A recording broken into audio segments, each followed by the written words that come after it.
represent Jimmy Soto.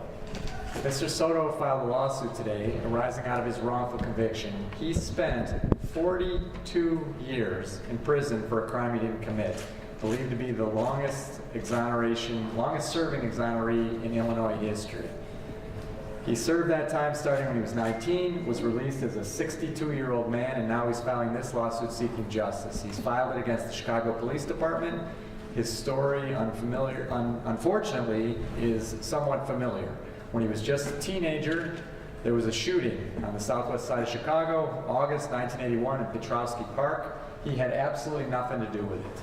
The police didn't catch anybody. A couple months go by, the case went cold, and they decided they were going to close it irrespective of anybody's guilt or innocence. And they decided that Jimmy Soto was the gunman, even though he wasn't. They grabbed about a dozen people, arrested them, mostly juveniles, held them overnight, threatened them, deprived them of food, and basically would not accept any story other than that Mr. Sotos was guilty even though he wasn't. Mr. Sotos, as I said, was sentenced to two life terms in prison and spent more than 4 decades in jail, in prison for a crime he didn't commit. He's a very intelligent man, and he, although was not technically eligible for parole and was never going to see the light of day, advanced his studies and bettered himself. He's part of the inaugural class of Northwestern's continuing education program in prison. He graduated magna cum laude from Northwestern with a degree, and he's since his release become a paralegal, and he plans to go to law school. And his background in law comes from really pursuing his own case. For many, many years, he fought on his own, pro se, trying to overturn this conviction. Fortunately, he was assisted by Jennifer Blagg, a criminal defense attorney in the city of Chicago, one of the best. And later on, the Exoneration Project got involved as well, the Exoneration Project here in Chicago, and they were able to persuade the court that the evidence against Mr. Soto had been fabricated and that his constitutional rights had been violated and he did not commit the crime for which he was convicted. Cook County State's Attorney's Office agreed to dismiss the charges and vacate the conviction, and now he's a free man. And he seeks justice for that incarceration, more than 4 decades of wrongful imprisonment. He sued a number of Chicago police officers who participated in his wrongful conviction, and he sues the city of Chicago itself, Chicago Police Department, for its policies and practices that lead to way too many wrongful convictions.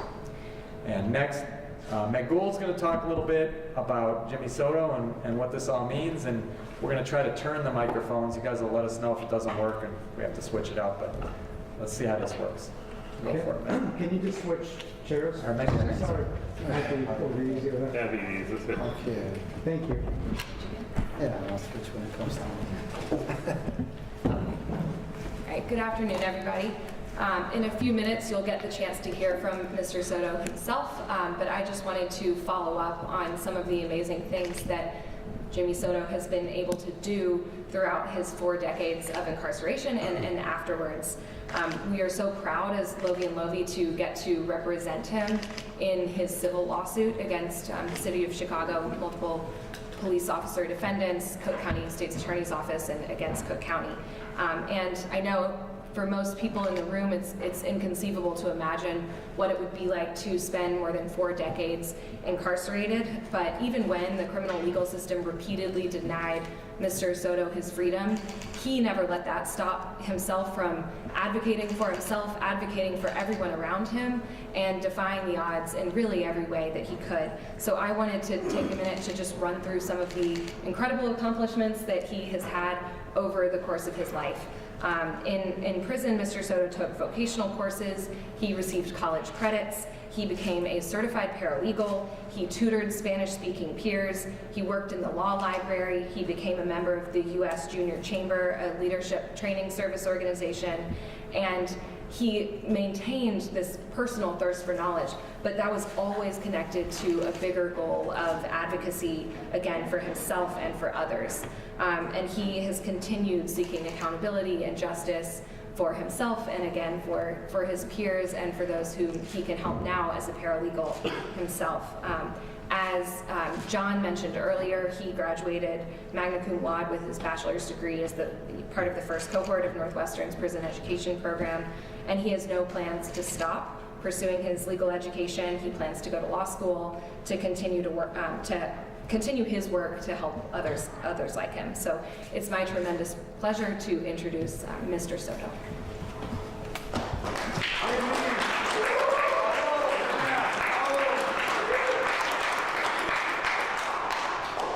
Thank you all for coming out here this afternoon. I want to thank my legal team for all the work that they've done to get to this point. This is one step, another step in the journey to help get justice for me. And I know justice is such an obscure term, sort of abstract in our society. But I want people to really understand that my plight in there was always to get out, and it wasn't easy. And it was the conditions. Those 42 years that I spent incarcerated, which I should never have been, it was the condition. They were so degrading, the dereliction, the dehumanizing way in which they incarcerate. It's just, to me, it was just a tremendous toll on me. But thankfully, I was able to find the fortitude to continue on, to fight not only for me, but on behalf of others. And it wasn't easy. To get to this point now, to me, is really surreal. To be in Lincoln Hall at Northwestern University and now announcing the lawsuit that, in a sense, will be justice. But I would ask, what really is the measure of justice for someone who spent 42 years in prison? The conditions I spoke were horrendous, and the psychological toll and the physical toll that it took on me, I don't know if we can actually put a metric to that. What would really be the just compensation? Are those who are accountable really going to be held to that responsibility of putting me into the prison? I don't know. But I would just hope that people will understand that this is just, like I said, one step towards trying to get justice for me. And I really appreciate John, Lovie and Lovie, Jennifer Blagg, Megan Gould, Russell Ainsworth for all putting this together and getting me to this point. And like I said, it's a struggle. And my question would be, like I said, what is just compensation? What does it look like? You know, 100 million, 150 million, 200 million? I would say I'm deserving of probably 200 plus million of what I've been through. And I hope that whatever happens as far as a settlement award, it would be equal to me being the longest serving. So then, therefore, if we use that simple metric, it should be the highest award or settlement in the history of Chicago. Jimmy, who else is here in support? Here I have a lot of friends. There are exonerees. There is Brian Beals, who held the longest serving exoneree for a week until I got out. And so he was glad to get past the mantle to me.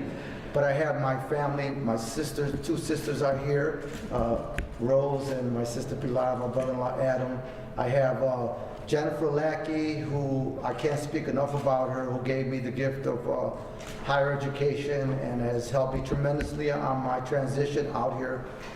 We also have attorney Ashley Cohen Blair, who is also from my co-defendant David Ayala's legal team. And we have Max and Javier Reyes from Challenge to Change. And Ronnie Carrasquillo, and people from Lovie and Lovie's reentry team. So it's great to have some of the faculty from the Northwestern Prison Education Program. I'm so thankful that they're all here to support this part of my journey. You know, the Northwestern Prison Education Program truly is unique because as a society, you know, sometimes we lock people up and forget about them, but Northwestern is really to be commended for helping people get educated. Will you talk a little bit about what that program was and what it meant to you? I mean, I described it in a statement that I wrote to get into the bachelor program, that for years Illinois didn't have any educational programs, and when I saw the opportunity to apply for Northwestern, I said, is it the Northwestern? I was just really so glad that I had that chance. And when I got the letter, I felt like, Willy Wonka with the golden ticket that I got in. But it was like an oasis in a desert for so long that didn't have anything. And just to drink from the well of higher learning, I just couldn't get enough of it. And it was, like I said, it not only made you a better student, it also transforms you into a better person. They give you the skill set to be successful both in there and out here. What's it like to study in prison? We had to do our papers in these little plastic 3-inch pens. That's the only thing that you're allowed. We had to write everything by hand. So technology was not available to us in the sense that average student would have it. So the noise level, the person that you're in the cell with, it's just a lot of factors that go into making it very difficult to focus and to do your schoolwork. Did they go easy on the prisoners, or is it the same curriculum? They gave us the same rigorous curriculum that they do at the university, and I'm thankful because I wouldn't have it any other way. Professor Lackey told us that when we entered the program that we might be good writers, we might be fair writers, but at the end of it, we would all be excellent writers. And I questioned that. But at the end, I can honestly say that any cohort, my cohort included, when we graduated, we are all excellent writers. And what's your law school plan? Right now, I'm studying for the LSAT. I'm going to take it on November 7th, and I hope to get a good enough score to apply at this very university, Northwestern, so I can be double purple. Yeah, go Cats. You know, whatever university I land at, I think I come with a unique skill set and a unique experience. And the goal is to get my degree in criminal law and to help individuals like me who are wrongfully convicted and need assistance, because I know how that feels. Any other questions? Oh, sure, we do have a few other questions. Thank you for sharing, Jimmy and Betty.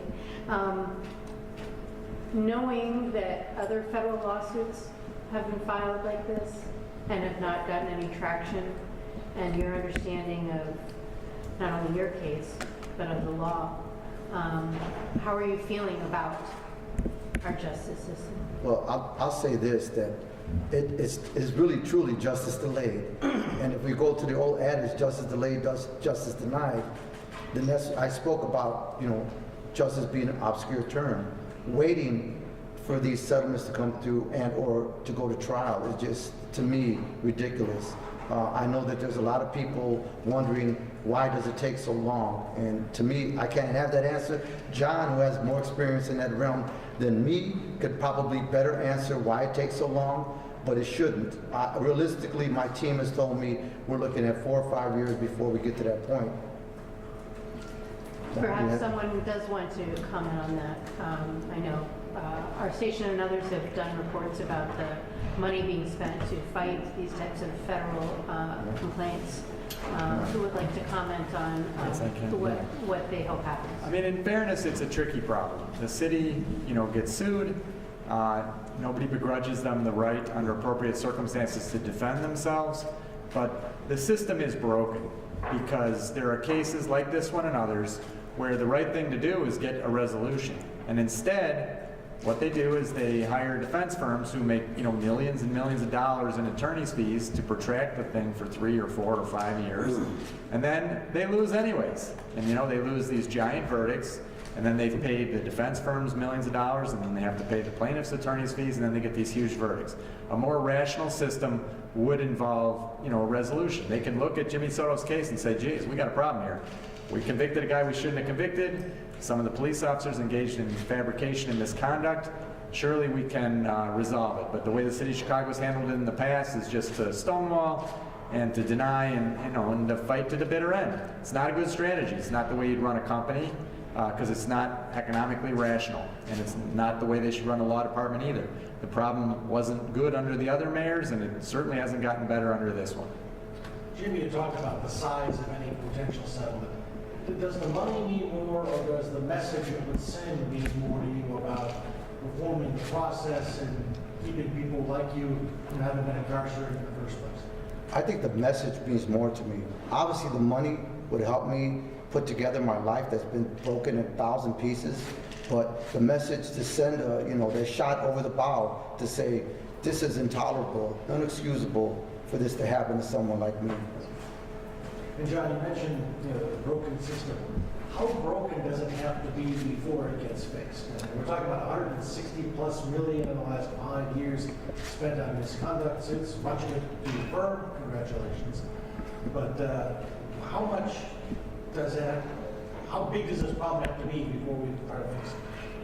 It's a very good point. You know, the other part of my answer, which I guess I didn't finish, was there is a solution. Stop wrongfully convicting people. Stop police abuse. You know, spend the political capital and resources necessary to fix the problem. You know, some police departments don't have this problem, and they don't have as much financial exposure. There hasn't been a commitment on the part of prior administrations to do something about it, and this one has been more of the same. So that's the ultimate solution, is clean up the problem. Jimmy, let's put 40 years in perspective. What is here now that wasn't there when you went in? But actually, cell phones and all that stuff. And tell me how it was different to come out into a world like this. Wow, that's a tough question to answer because you feel like a stranger, so out of place, and something, the psychological toll is something that I guess will never leave me. That imprint of being incarcerated. There are a lot of things that trigger me, from everything from a siren to just hearing people yelling near me. That's the difficult part. But I have family and friends that are there for me and understand what I'm going through. I have to go to therapy, you know. I think there was a recent Sun-Times headline article that talked about dementia and how there are an increased level of dementia and cognitive skills are lost because of prolonged incarceration. I have elevated levels of lead in my system because of the water situation at Stateville and other prisons that I was at. So the question I would say to you would be that, you know, transitioning from such a toxic environment to out here is a culture shock that's indescribable to put into words. How do you feel about Stateville being closed down? I feel wonderful about that. I played a very small role in bringing recognition, as you know, to this problem. And there's other prisons, Logan Women's Prison, for example, and that's something I'm doing as well, advocating for the rights of those that remain currently incarcerated. And the other question is this: how many more people are there wrongfully convicted who are lingering there decades? I predict that there will be other Jimmy Sotos that are going to be standing at a podium at some point, probably represented by John and his firm, his office, who are going to be standing here. So the question is, how many is in it? 25%, 10%? You know, I would say about a good 20% of the population currently in Illinois IDOC are 100% actually innocent, just haven't had the opportunity to get justice and release. We heard about your successes and what you've been able to accomplish, but you also mentioned that I think you said your life was blown apart. Yeah. Can you just unpack that a little bit? Well, it's difficult. You know, you're coming from such an abnormal environment to come out here. It's difficult for me to maintain a personal relationship with somebody. I'm not used to being with a partner. I'm not used to being in certain spaces with a lot of people. You know, just the sensory overload, it can be overwhelming. And those things that are so easy for somebody to just navigate on a daily basis is a struggle for those of us who have spent decades in there. And you mentioned, you know, some of the physical problems that some of the wrongfully incarcerated are suffering, and that there are, hundreds, thousands possibly also with similar cases, but they won't make it to this point. Right. Yeah, I was fighting really hard, and how I really got to get the Exoneration Project, et cetera, to get on board on my team was during the pandemic. I contracted COVID. I seen people leaving out the cell house and never returning. That was a scary feeling. I was sentenced to natural life without parole, which is really death by incarceration. So I knew that if I didn't get out, I would be one of those people that nobody would know. I'd be in obscurity. My case would never be known to the public of its injustice, its wrongfulness. So I would say that, you know, there's other people in there that passed away that are probably, or were likely, innocent. And you have an aging prison population in there. Cost benefit, I would think that the taxpayers would really need to look at that problem to get people out, because we're just incarcerating at a rate for such a long period of time that there's going to be those cracks in the system where people are going to fall in there and probably pass away before they get justice. Is that part of why you keep going? Absolutely, absolutely. You know, to try to right some of these wrongs. Other questions? What role did Reynaldo Guevara play in this case? I see that his name is mentioned in there. Well, investigation continues. His name is on some of the reports, and you know, a lot of this happened behind Mr. Sotos's back. So there's going to be depositions and investigation to determine just how involved he was. But as the question alludes to, Mr. Guevara has been responsible for dozens of wrongful convictions, and really the same MO every time. He decides who's guilty, and then the facts and the evidence has to fit his hypothesis. So we look forward to deposing Mr. Guevara and asking him some questions, and let's see what his answers are. Jimmy, do you speak Spanish? Yes, I do. Puedo hablar. Yeah, claro. Por todo el mundo, puede decir en español por qué es necesario usar este lawsuit in what's federal court? Para enseñar al público la injusticia que el sistema tiene y para enseñar al público también que sí podemos tener justicia para alguien que estaba preso tanto tiempo. ¿Qué quieres de la lawsuit? Pardon me? ¿Qué quieres de la lawsuit? What are you checking? What do you want from the What do you lawsuit? want? En es- Oh, quiero justicia, pero quiero también a poner un luz en la gente que hicieron esto, la policía, los abogados del Estado, para enseñar que, como te digo, el sistema está